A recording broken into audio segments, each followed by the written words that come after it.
तो दोस्तों कोल इंडिया ने अपनी क्वार्टर वन के नंबर को डिस्क्लोज कर दिया है। तो चलिए देखते हैं क्या है क्वार्टर वन के नंबर।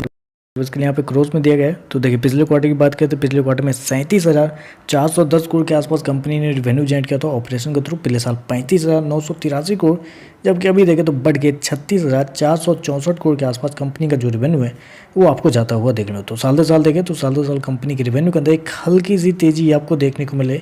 लगभग आप बोल सकते हैं 1.5 से 2% के आसपास का जंप है। तो साल दर साल कंपनी के रेवेन्यू के अंदर तेजी देखने को मिल रही है। जबकि मैं आपको बताना चाहूँगा बेसिकली मार्केट का ये भी अनुमान था कि इस क्वार्टर में कंपनी के रेवेन्यू के अंदर कोई ग्रोथ आपको देखने को नहीं मिलेगी, लेकिन यहाँ पे देखें तो 1.5% के आसपास का ग्रोथ आपको देखने को मिल रहा है।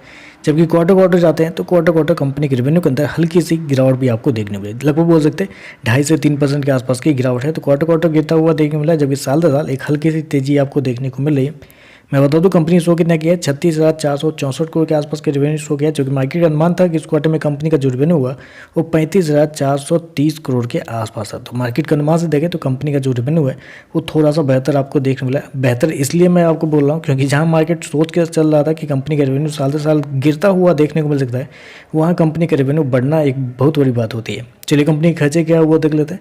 तो देखिए पिछले क्वार्टर में कंपनी के खर्चे 28,298 करोड़ कंपनी ने खर्च किए। पिछले साल 24,112 करोड़।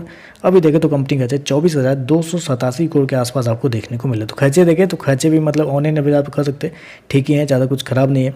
चलिए कंपनी का नेट प्रॉफिट क्या निकलता है वो देखते हैं। तो देखिए पिछले क्वार्टर की बात करें तो पिछले क्वार्टर में कंपनी 8,640 करोड़ के प्रॉफिट में थी। पिछले साल 10,498 करोड़, जबकि अभी देखें तो बढ़ के 10,943 करोड़ के आसपास कंपनी का जो प्रॉफिट है वो आपको जाता हुआ देखने को मिला। तो कंपनी के प्रॉफिट के अंदर देखें तो साल दर साल आपको हल्की सी तेजी आपको देखने को मिल रही है। लगभग बोल सकते हैं 5% के आसपास का जंप आपको देखने को मिला है। जबकि क्वार्टर क्वार्टर जाते हैं तो क्वार्टर क्वार्टर भी एक अच्छी खासी तेजी आपको देखने को मिल रही है।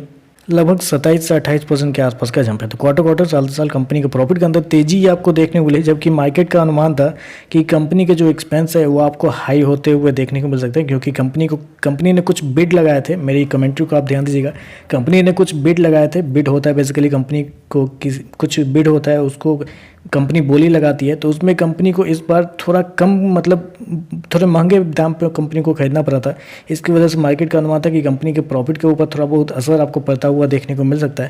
लेकिन यहाँ पे कंपनी का प्रॉफिट देखें तो 5% आपको साल दर साल बढ़ता हुआ देखने को। मार्केट का अनुमान था मात्र 8,113 करोड़ के आसपास। जी हाँ, मात्र 8,113 करोड़ मार्केट का अनुमान था कि कंपनी का प्रॉफिट आपको आते हुए देखने को मिलेंगे। और उसके मुकाबले देखें तो कंपनी का प्रॉफिट तो बहुत शानदार आपको देखने को मिल रहा है। चलिए कंपनी का ईपीएस क्या है वो देख लेते हैं। तो देखिए पिछले क्वार्टर की बात करें तो पिछले क्वार्टर में कंपनी का ईपीएस 14 रुपये के आसपास था। पिछले साल 17 रुपये के आसपास। अभी देखो तो 18 रुपये के आसपास कंपनी का जो ईपीएस है वो आपको जाता हुआ देखने में। तो ओवरऑल देखें तो मेरे हिसाब से नंबर तो बहुत अच्छे आपको देखने को मिल रहे हैं, क्योंकि जहाँ मार्केट कमजोर नंबर की और सोच रहा था कि कंपनी के नंबर कमजोर आते हुए देखने को मिल सकते हैं, वहाँ पर देखें तो मार्केट की तरफ से मतलब कंपनी की तरफ से एक शानदार रिजल्ट आपको आता हुआ देखने को मिल रहा है। तो चलिए बस आज के लिए बस इतना है। वीडियो पसंद आए तो लाइक कीजिएगा, साथ में साथ चैनल को सब्सक्राइब जरूर कीजिएगा। धन्यवाद।